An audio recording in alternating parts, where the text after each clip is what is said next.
Hello, friends. Welcome once again of each one of you. Welcome to our YouTube channel.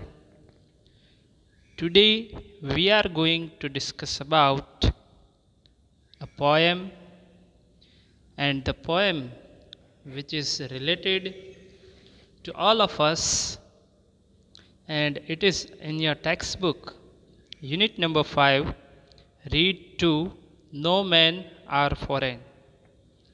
Earlier we talked about read 1, that is about ants, and in that particular lesson we have explanations about ants, different types of ants, and where they are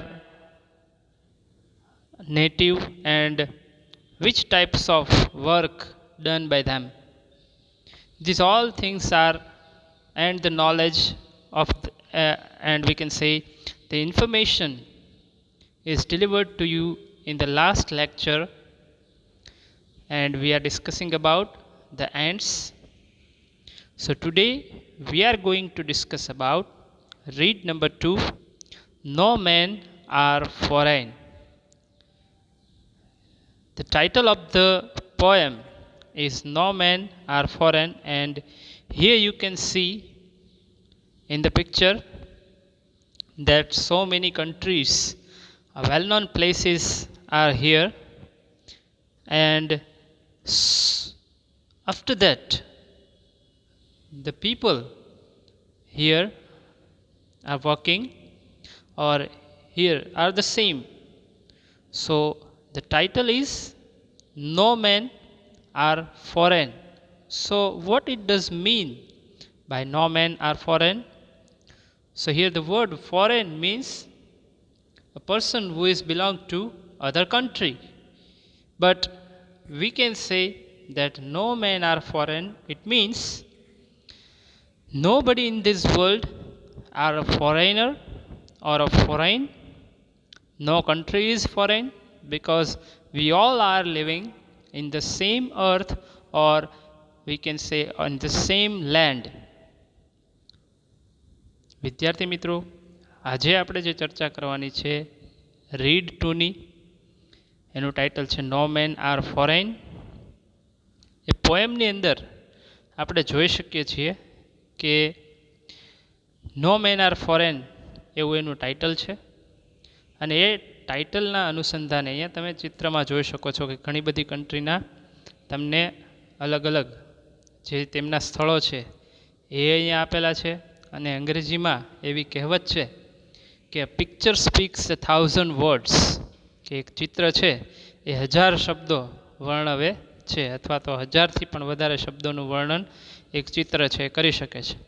તો આ એક ચિત્રમાં જ તે જે આપણું title છે એ ટાઇટલને દર્શાવવાનો બહુ સારી રીતે પ્રયત્ન કરેલો છે કે ઓલમોસ્ટ જે આપણે પૃથ્વી ઉપર વસવાટ બધા કરીએ છીએ તો એમાં કોઈ પણ છે ફોરેનર નથી, કોઈ વ્યક્તિ છે વિદેશી નથી, કોઈ દેશ છે વિદેશ નથી. અહીંયા જો તમે પૃથ્વીની ફરતે જે આ બધા અલગ અલગ દેશોના જે ફ્લેગ ઝંડાઓ છે એ અહીંયા તમે જોઈ શકો છો, બરાબર. તો આ બધું છે એ શું દર્શાવે છે તો કે યુનિટી, આપણે બધા એક થઈને રહેવું જોઈએ. કોઈ વ્યક્તિ છે અન્ય દેશનો છે તો એની સાથે આપણે પાર્શાલિટી કરીએ, એની સાથે એવું વર્તન કરીએ એવું નહીં, પણ આપણે બધા એક છીએ તેવો એકતાનો ભાવ લઈ અને આ પોએમને આપણે સમજવાની છે. The poem is written by James Kirkup, કે જેમ્સ કિર્કપ નામનો જે કવિ છે એના દ્વારા આ પોએમ લખવામાં આવી છે. તો સૌથી પહેલાં આપણે એનો ટૂંકમાં પરિચય જોઈ લઈએ કે કાવ્ય છે એનો ટૂંકો પરિચય, શું ખરેખર કાવ્યમાં કહેવા માગે છે, એનો જે ગર્ભિતાર્થ છે એ શું છે. તો જે કાવ્ય છે નો મેન આર ફોરેન, એમાં કવિ દ્વારા માનવ મૂલ્યોની જાળવણી, ભાઈચારા, સદ્ભાવના અને પરસ્પર સ્નેહની વાતોને વણી લીધી છે, તથા વર્ષોથી ચાલી આવતી શત્રુતા, રાષ્ટ્રવાદ, કોમવાદ અને શત્રુતાના મૂળિયા પર કુઠારાઘાત કરવામાં આવ્યો છે. કવિ કહે છે કે સૌ માનવીઓ આપણા પોતાના જ છે, કે બધા જ વ્યક્તિઓ છે એ આપણા પોતાના જ છે, અને આખું વિશ્વ આપણો પરિવાર, વસુધૈવ કુટુંબકમની ભાવના છે એ દર્શાવે છે, તથા સમસ્ત પૃથ્વી આપણી માતૃભૂમિ છે. આપણા બધાના ભિન્ન ભિન્ન નામ, શરીરો, વસ્ત્રો અને દેશો વચ્ચે ધડકનારું હૃદય એક જ છે. બરાબર, આપણે બધાને, ભલે વ્યક્તિ ફોરેનનો હોય કે કોઈ પણ આપણા દેશનો હોય, આપણે જો જે આ સીમાંકનો બાંધેલા છે દેશના, તો એ સીમાંકનોને જો ભૂલી જઈએ તો દરેક વ્યક્તિ છે એ લગભગ એકબીજા જેવું જ છે. એમને મારવામાં આવે તો એમને પણ વાગે, એમને પણ લોહી નીકળે, અને એનો કલર પણ લાલ જ હોય.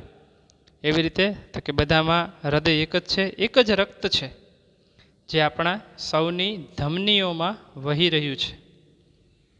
જેમને આપણા દુશ્મન સમજીએ છીએ તે માનવીઓ પણ આપણા જેવા જ છે, અને તેમનામાં પણ તમામ લાગણીઓ, ગુણો કે દુર્ગુણો, ઇન્દ્રિયો વગેરે રહેલા છે જે આપણામાં છે. જીવનની મુશ્કેલીઓ તેમણે પણ ભોગવી છે અને આપણે પણ ભોગવી છે. તો આપણે સૌ માનવીઓ એક સમાન ભાવનાઓ જ અનુભવીએ છીએ. તેથી જ આપણે આ વિશ્વને અને તેમાં વસતા તમામ મનુષ્યોને એક જ પ્રકારની દ્રષ્ટિએ નિહાળવા જોઈએ, કે જેવી રીતે આપણે આપણા પરિવારને નિહાળીએ છીએ. તો આખી સૃષ્ટિ જે છે એ એક પરિવાર છે. સંસ્કૃતની અંદર વસુધૈવ કુટુંબકમ, અથવા તો જે આપણી સંસ્કૃતિ છે એ પણ કંઈક એવું જ માને છે કે વસુધૈવ કુટુંબકમ, આ સૃષ્ટિ આખી છે એ એક પરિવાર છે. તો એવું આપણે ખરેખર માનવું જોઈએ. જ્યારે પણ તમે કોઈને ધિક્કારો છો અથવા તમારામાં ધિક્કાર ભાવના જાગે છે કે જગાડવામાં આવે છે, તો વાસ્તવમાં તે તમે તમારા પોતાના પ્રત્યે અનુભવેલી ધૃણા છે. પર દેશ, પર એટલે કે સમાજ, કે પર માનવી સામે યુદ્ધ છેડતા પહેલાં, તેઓને વખોડતા પહેલાં અને તેમને દગો દેતા પહેલાં એ અવશ્ય વિચારી લેવું જોઈએ કે આ બધું તમે એ જ પૃથ્વી પર કરી રહ્યા છો જેના પર તમે એક બુદ્ધિશાળી જીવ એવા મનુષ્ય હોવાનું અને એક સુસંસ્કૃત સમાજના નિર્માણ અને પ્રગતિ વચ્ચે જીવવાનું ગૌરવ લઈ રહ્યા છો. તો આપણે એક મનુષ્ય તરીકે આવી જે આપણી પ્રકૃતિ છે કે જે અન્યને ઉતારી પાડવાનું, અન્યને જે અન્ય પ્રદેશનો હોય તો એની સાથે આપણે અલગ પ્રકારનું વર્તન કરીએ, તો એ બધું છે એ ન કરવું જોઈએ. અથવા તો કવિ દ્વારા એવું કહેવામાં આવ્યું છે આ પોએમની અંદર કે આપણે બધાએ એક થઈ અને રહેવું જોઈએ. આખું વિશ્વ છે એક પરિવાર છે, એવા વિચારસરણીથી આપણે રહેવું જોઈએ. આ આખો જે પોએમનો સાર હતો. હવે જોઈએ લાઈન બાય લાઈન આપણે પોએમનો સમજવાનો પ્રયત્ન કરીએ, અને સાથે સાથે જે પોએમ છે એના ક્વેશ્ચન આન્સર પણ આપણે ડિસ્કસ કરતા જઈશું, કે જેથી આ પોએમની અંદર એનો તમે જે તે સ્ટાન્ઝા સમજો તો એ સ્ટાન્ઝા પછી જ એના પ્રશ્નો અને ઉત્તરો આપેલા છે, કે જેથી તમને ખ્યાલ આવે કે જે તે પર્ટિક્યુલર સ્ટાન્ઝા છે તો એની અંદરથી કેવા પ્રશ્નો પૂછાઈ શકે. સામાન્યતઃ તમને તો ખ્યાલ જ હોય કે એમાંથી રાઇમિંગ વર્ડ્સ પૂછાય, બરાબર, પછી અમુક એક્સપ્લેનેશન પૂછાય. તો એવી બધી બાબત છે, તો એવા પ્રશ્નો અમુક કે જે અગત્યના છે એવા આપણે આની સાથે સાથે ડિસ્કસ કરતા જઈએ. ઓકે વિદ્યાર્થી મિત્રો, so let's begin with the new slide. So I hope you have a text book with you. તમારે તમારી પાઠ્યપુસ્તક છે એ તમારી સાથે રાખી અને સમજતા જવાનું. લગભગ જરૂર નહીં પડે, પણ પાઠ્યપુસ્તક તમે સાથે રાખશો તો એ જે પોએમ છે એનું કન્ટેન્ટ તમને એમાં પણ ખ્યાલ આવશે ને અહીંયાથી તમને વાંચવા પણ અને સાંભળવા પણ મળશે. તો સૌથી પહેલાં હું આખો સ્ટાન્ઝા છે એને રિસાઇટ કરું છું. Remember, no man are strange, no country foreign. Beneath all uniforms, a single body breathes like ours. The land our brothers walk upon is the earth like this, in which we all shall lie. They too, aware of sun and air and water, are fed by peaceful harvest, by war's long winter starved. તો સૌથી પહેલો stanza છે એમાં શું કહે છે? Remember એટલે કે યાદ રાખો. No man are strange. Hear the word strange, સ્ટ્રેન્જનો મતલબ થશે અજાણ્યું. એનો સમાનાર્થી શબ્દ થશે અનનોન, કે જે વ્યક્તિ કે જેને આપણે જાણતા નથી એવો અજાણ્યો વ્યક્તિ. નો મેન આર સ્ટ્રેન્જ, કે કોઈ વ્યક્તિ અજાણ્યું નથી. નો કન્ટ્રી ફોરેન. ફોરેન એટલે પરદેશ, કે કોઈ દેશ છે એ પરદેશ નથી. કન્ટ્રી એટલે કે દેશ, કે કોઈ પણ દેશ છે એ પરદેશ નથી અને કોઈ માણસ અજાણ્યો નથી. Beneath all uniforms a single body breathes like ours. Beneath, beneathનો અર્થ થશે નીચે અથવા તો નીચેની બાજુ, બરાબર. તો beneath all uniforms એટલે કે બધા જ પહેરવેશની નીચે a single body breathes like ours, કે એક જ પ્રકારનું શરીર છે એ શ્વાસ લે છે.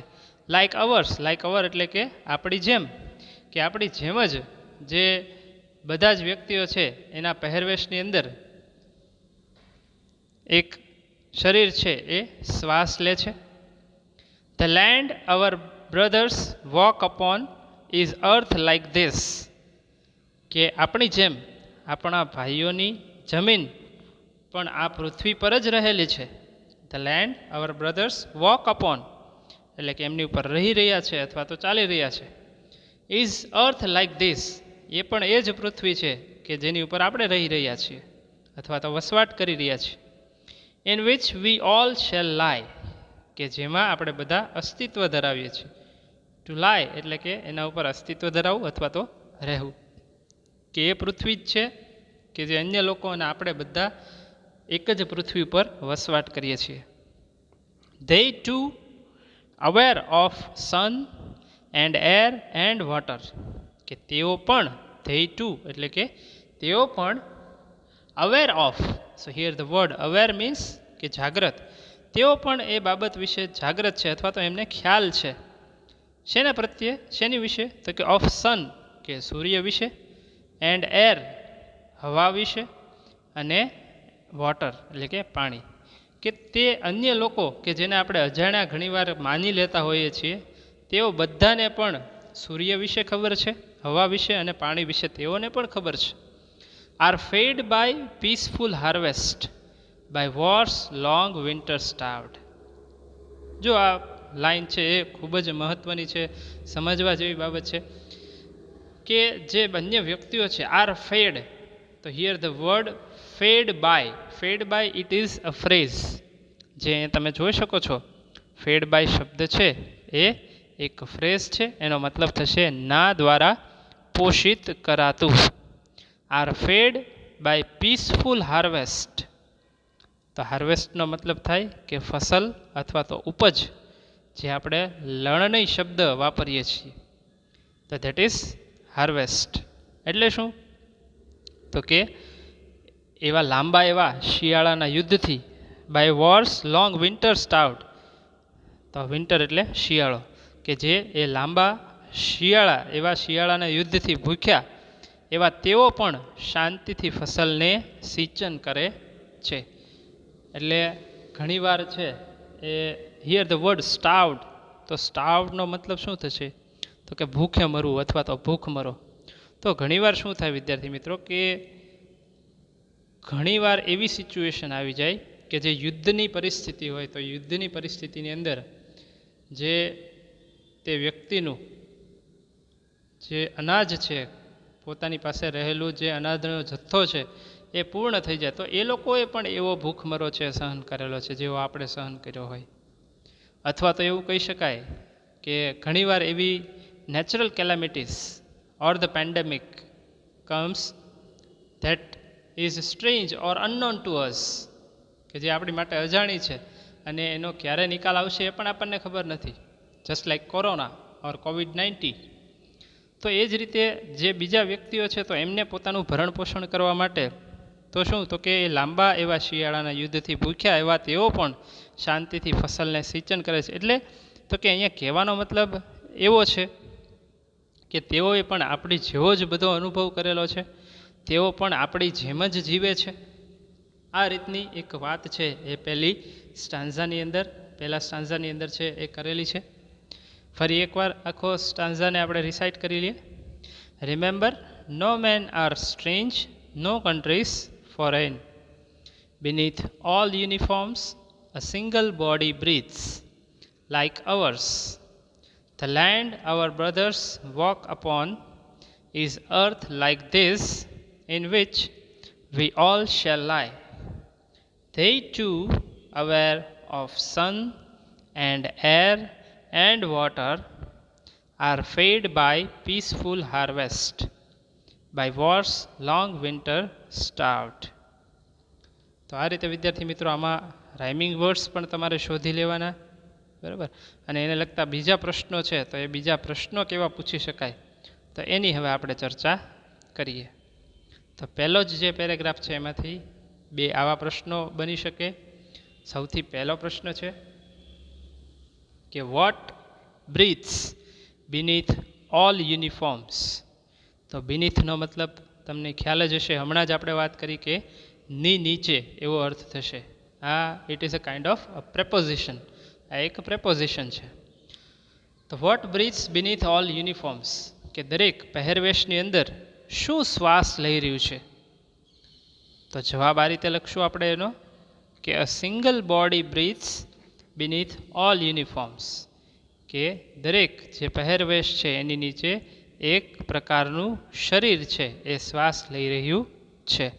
એટલે કે બધા સરખી પ્રકારના જ શરીર છે, એક જ પ્રકારનું શરીર છે બધાનું છે અને એ શ્વાસ લઈ રહ્યું છે. અહીંયા જે વાત છે બીનીથ ઓલ યુનિફોર્મ, તો ઓલ યુનિફોર્મ એટલે શું વિદ્યાર્થી મિત્રો, તો કે એવી વાત કરવામાં આવે છે કે ભાઈ જે અલગ અલગ પ્રાંત હોય છે, અલગ અલગ દેશ હોય છે, તો એમનો જે પહેરવેશ હોય છે બધાનો અલગ અલગ હોય છે. આપણે ભારતની જ વાત કરીએ તો યુનિટી ઇન ડાયવર્સિટી એ આપણે અહીંયા જોવા મળે છે, વિવિધતામાં એકતા. તો દરેકે દરેક જે અલગ અલગ રાજ્ય છે, અલગ અલગ પ્રાંત છે, તો એ બધા પ્રાંત અને રાજ્યના લોકો બધા છે એ અલગ અલગ પ્રકારનો પહેરવેશ પહેરે છે, પણ અંતે છે તો બધા એક સમાન જ, કે જેની અંદર બધા એક સરખું આચાર વિચાર ધરાવે છે, એકબીજા સાથે રહે છે, પોતાના કુટુંબ સાથે, પોતાના સ્નેહીજનો સાથે છે એ વસવાટ કરે છે. તો આ બધી કોમન વસ્તુ છે, બરાબર, કે જેની અંદર બધા વ્યક્તિઓ છે લગભગ એક સરખા છે, માત્ર શું છે એમનો પહેરવેશ છે અલગ અલગ છે. તો આ single body breathes beneath all uniforms, કે દરેકે દરેક પહેરવેશની અંદર એક જ પ્રકારનું શરીર શ્વાસ લે છે. જોઈએ આપણે next question. So that is wear shall we all લાય ઇન એટ ધ એન્ડ.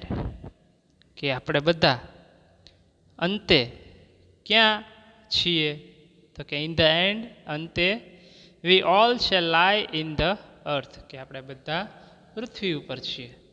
અને એમ પણ આપણો બધાનો કદાચ નાશ પણ થઈ જાય તો એ ક્યાં થવાનો છે, પૃથ્વી ઉપર, કે જેના ઉપર આપણે વસવાટ કરી રહ્યા છીએ.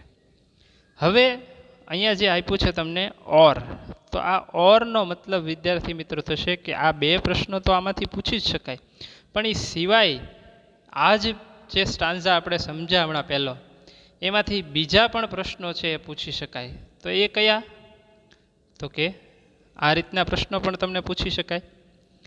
તો એ જોઈએ. Explain beneath all uniforms a single body breathes. હવે કોઈ પણ સ્ટાન્ઝા જે તમને આપેલો હશે પેપરની અંદર, તો એ પેપરની અંદર આપેલા સ્ટાન્ઝાની કોઈ પણ લાઈન તમને સમજાવવાનું કીધું હશે, એનું વર્ણન કરવાનું કીધું હશે, તો એનો જવાબ આપણે સીધી લાઈન નહીં લખી નાખીએ, એને જે વ્યવસ્થિત એનું વર્ણન કરી શકાય એ રીતે સમજાવવાનો પ્રયત્ન કરશું. તો આવી જે લાઈન આપી હોય કે ભાઈ beneath all uniforms a single body breath, તો એનું તમારે વર્ણન કરવાનું પૂછ્યું હોય તમને 1 માર્કમાં, તો કેવી રીતે જવાબ લખાય, તો કે ઇન ધીસ લાઇન, કે આ લાઇનમાં, આ પંક્તિમાં, ધ પોએટ સેઝ ધેટ, કે કવિ એવું કહે છે કે even if the dresses of people all over the world, શું કહે છે? તો કે even if the dresses of people all over the world R different, કે આ દુનિયાની અંદર, ઓલ ઓવર ધ વર્લ્ડ એટલે કે આખા સમગ્ર દુનિયાની અંદર રહેલા જે લોકો છે એના ડ્રેસ એટલે કે તેમનો પહેરવેશ છે એ ભલે અલગ અલગ હોય, એન્ડ વેરિયસ, અને વિવિધ પ્રકારનો છે, કારણ કે બધા લોકો છે એક સરખો પહેરવેશ નથી પહેરતા, બધાનો પહેરવેશ પણ અલગ છે અને વિવિધતા છે એમાં. The human being clad in them in the same, પણ જે મનુષ્ય છે અથવા તો માનવ છે એ જ એની અંદર રહેલો છે, કે અલગ અલગ વસ્ત્રો છે પણ એની અંદર તો કોણ છે? તો કે વસ્ત્રોમાં તો માણસ જ છે. અહીંયા for example a single body એટલે કે એક જ પ્રકારનું બધાનું શરીર છે એમાં વસવાટ કરે છે.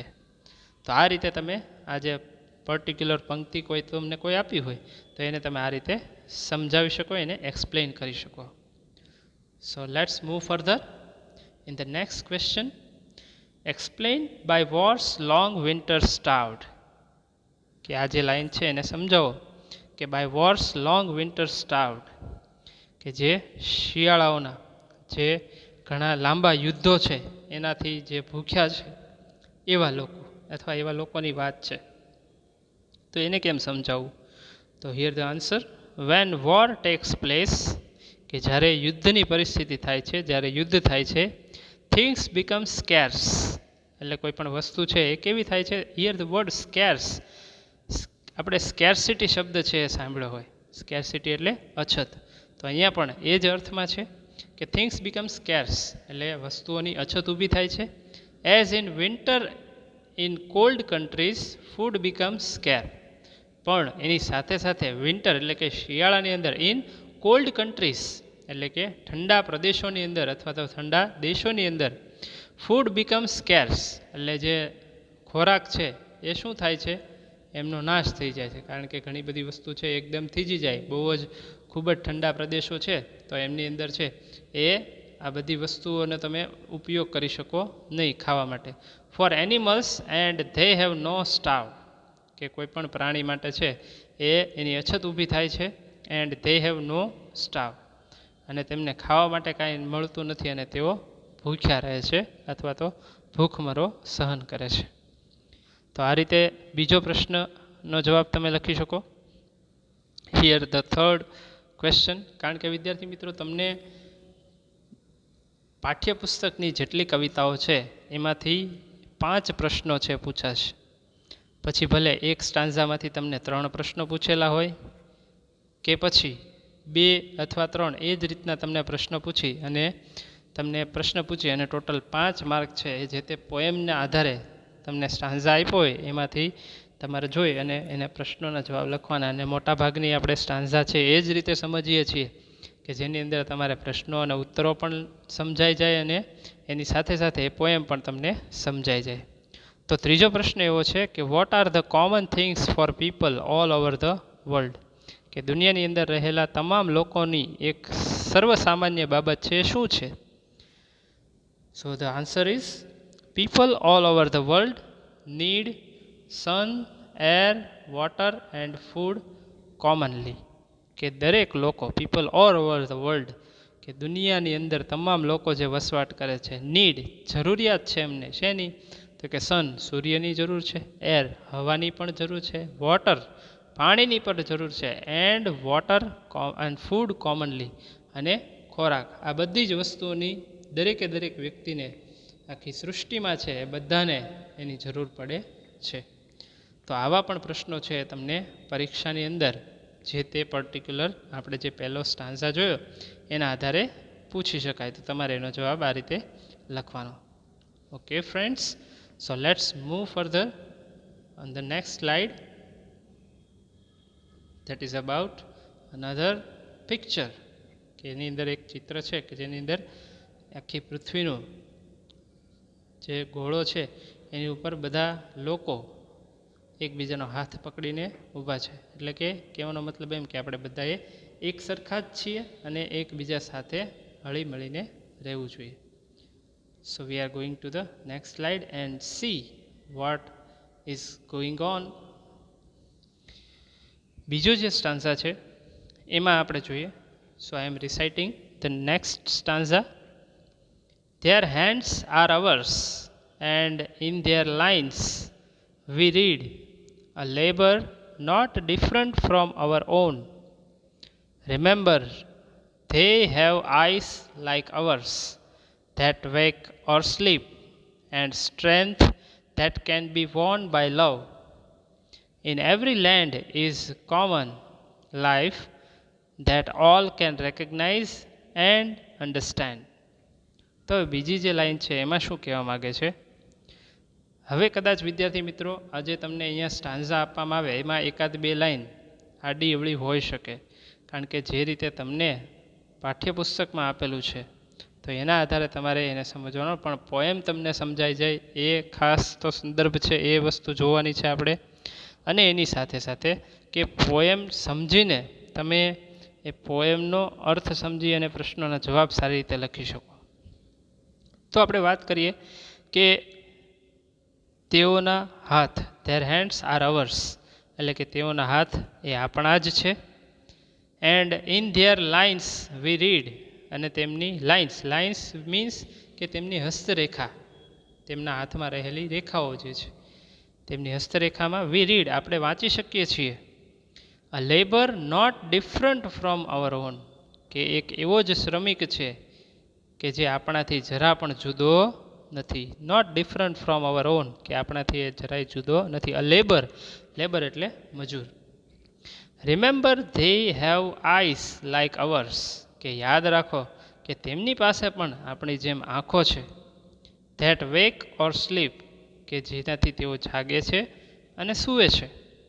And strength that can be won by love, અને એમનામાં પણ તાકાત છે, પણ એ તાકાતને કેવી રીતે જીતી શકાય? That can be won by love, કે જેને પ્રેમથી જીતી શકાય છે. અને સાચી વાત છે કે દુનિયાની કોઈ પણ વસ્તુ છે એને પ્રેમથી છે એ તમે જીતી શકો છો. કોઈ પણ બાબતને તમે પ્રેમથી સમજી શકો છો, કોઈને સમજાવી પણ શકો છો. બાકી તો દરેકે દરેક વ્યક્તિમાં એટલી તો તાકાત હોય જ, એટલો તો એ વ્યક્તિ સક્ષમ હોય જ કે કોઈ પણની સામે લડી શકે. પણ જે વોર એટલે કે યુદ્ધની પરિસ્થિતિ છે એને ટાળવા માટે આપણે દરેક વ્યક્તિ સાથે પ્રેમથી જે કોઈ પણ બાબત છે ડીલ કરવી જોઈએ. અત્યારે આપણે ઘણા બધા દેશોની વાત કરીએ તો આપણે જો વાત કરીએ આની, તો ઘણા બધા દેશો છે એકબીજા સામે આવી ગયા છે, એકબીજાની સામે યુદ્ધની પરિસ્થિતિ ઊભી થઈ છે, યુદ્ધ કરવા માટે પણ તેઓ તૈયાર થઈ ગયા છે.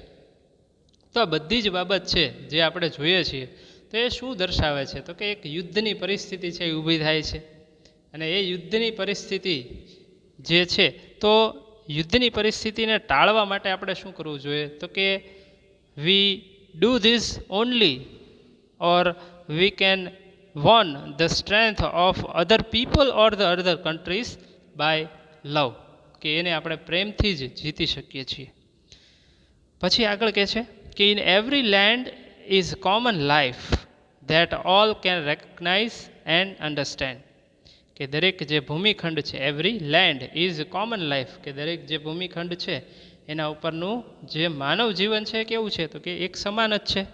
ધેટ ઓલ કેન રેકગ્નાઇઝ, કે જેને દરેક જણા ઓળખી શકે છે. ટુ રેકગ્નાઇઝ એટલે ઓળખવું, એન્ડ અન્ડરસ્ટેન્ડ એટલે કે સમજવું, કે દરેક જે ભૂમિખંડ છે, દરેક જે જગ્યા છે એની અંદર સરખું જ માનવ જીવન છે કે જેને દરેક જણ ઓળખી અને સમજી શકે છે. તો ફરી એકવાર આખી બધી બાબત છે એને જોઈ લઈએ આખો stanza. Their hands are ours and in their lines we read a labour not different from our own. Remember they have eyes like ours that wake or sleep, and strength that can be won by love. In every land is a common life that all can recognize and understand. So let's discuss the questions which is asked from this stanza. So here you can see the questions. So the first question is, what similarities does the poet mention among hands and eyes of the people of the world? કે કઈ એવી સામ્યતાઓ સમાનતાઓ, similarities એટલે સમાનતાઓ, does the poet mention among કે એણે અહીંયા દર્શાવી છે ની વચ્ચે, કોની વચ્ચે, તો કે hands and eyes of people of the world, કે દુનિયાની અંદર રહેલા વ્યક્તિઓના હાથ અને આંખની બાબતમાં છે કઈ સિમિલારિટી છે દર્શાવી છે, કઈ સામ્યતા દર્શાવી છે. So the answer is, the poet mentions that all over the world, કે કવિ એવો ઉલ્લેખ કર્યો છે કે આખી દુનિયાની અંદર people have similar hands that work અલાઇક, કે બધાને એક સરખા હાથ છે કે જે કાર્ય કરે છે, એક સરખું કાર્ય કરે છે. ઇન ધ સેમ વે, અને એ જ રીતે, all the people have similar eyes that wake or sleep, અને દરેક લોકો છે એની પાસે એક સરખી બધાની આંખો છે. એટલે અહીંયા જે આંખનો રંગ છે એની વાત નથી, પણ દરેક વ્યક્તિ પાસે આંખ છે અને એનું કાર્ય પણ શું છે, તો કે ધેટ વેક ઓર સ્લીપ, કે જે જાગે છે અથવા તો જાગ્રત થાય છે અને સૂઈ જાય છે. બરાબર, આ જ એનું કાર્ય હોય છે. તો એ બધું કાર્ય છે એક સરખું જ કરે છે. Next question is, what is the role of love according to the poet, કે ખરેખર પ્રેમનો શું ભાગ છે, શું ભાગ ભજવે છે પ્રેમ. અકોર્ડિંગ ટુ એટલે કે ના મત મુજબ, કવિના મત મુજબ છે પ્રેમ શું ભાગ ભજવે છે.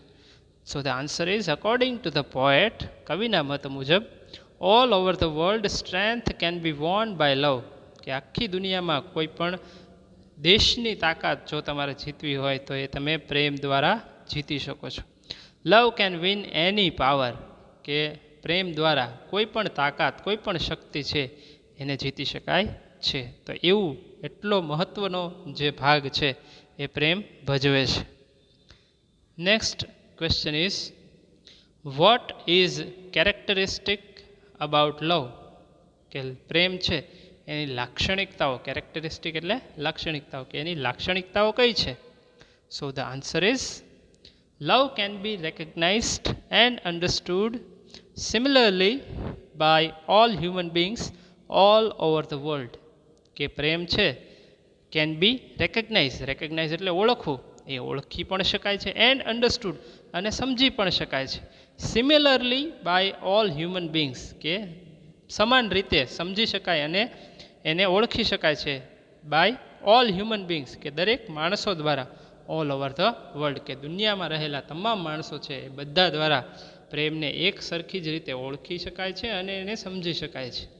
હવે વિદ્યાર્થી મિત્રો, આપણે આ બાબતને સમજવી હોય તો કોઈ પણ બહારના દેશનો અથવા તો કોઈ પણ અજાણ્યો વ્યક્તિ હોય તો તમે એની સામે સમદ્રષ્ટિથી જુઓ અને એની સામે સ્મિત કરો તો એ વ્યક્તિ સમજશે, અથવા તો એને ખ્યાલ આવશે કે આ વ્યક્તિ છે એ પ્રેમપૂર્વક મારી સામું જુએ છે, અથવા તો એક ભાઈચારાની ભાવના સાથે એ મારી તરફ જુએ છે, અને એ પ્રમાણેનો તમને પ્રતિસાદ આપશે. દરેકે દરેક બાબત સમજી શકાય છે આપણી ફિલિંગ્સથી, કોઈ પણ પ્રેમથી આપણે કોઈ વસ્તુ કોઈને કરતા હોય. ઇવન માણસોની તો વાત આપણે જવા દઈએ, પણ પ્રાણીઓ પણ એવી ભાષા છે એ સમજતા હોય છે. તમે કોઈ પણ પ્રાણીને, અથવા તો જે આપણે સમાજ છે એમાં જીવી રહ્યા છે, તો એમને પણ જ્યારે ઘણીવાર છે એ જોઈએ છીએ એ રીતના, અથવા તો એમની સાથે આપણે વ્યવહાર કરીએ છીએ, તો એમને ખ્યાલ આવે છે કે ખરેખર આ વ્યક્તિ છે એ શું કહેવા માગે છે, શું સમજાવવા માગે છે. તો એ પ્રેમની ભાષા દ્વારા, અથવા તો એની જે કેરેક્ટરિસ્ટિક છે એ દરેક વ્યક્તિઓ દ્વારા સમજી શકાય છે. ઓકે વિદ્યાર્થી મિત્રો, આ વિડીયો લેક્ચરની અંદર અહીંયા સુધી રાખીએ. ફરી મળીશું આગળના સ્ટાન્ઝા સાથે. ત્યાં સુધી જય સ્વામિનારાયણ.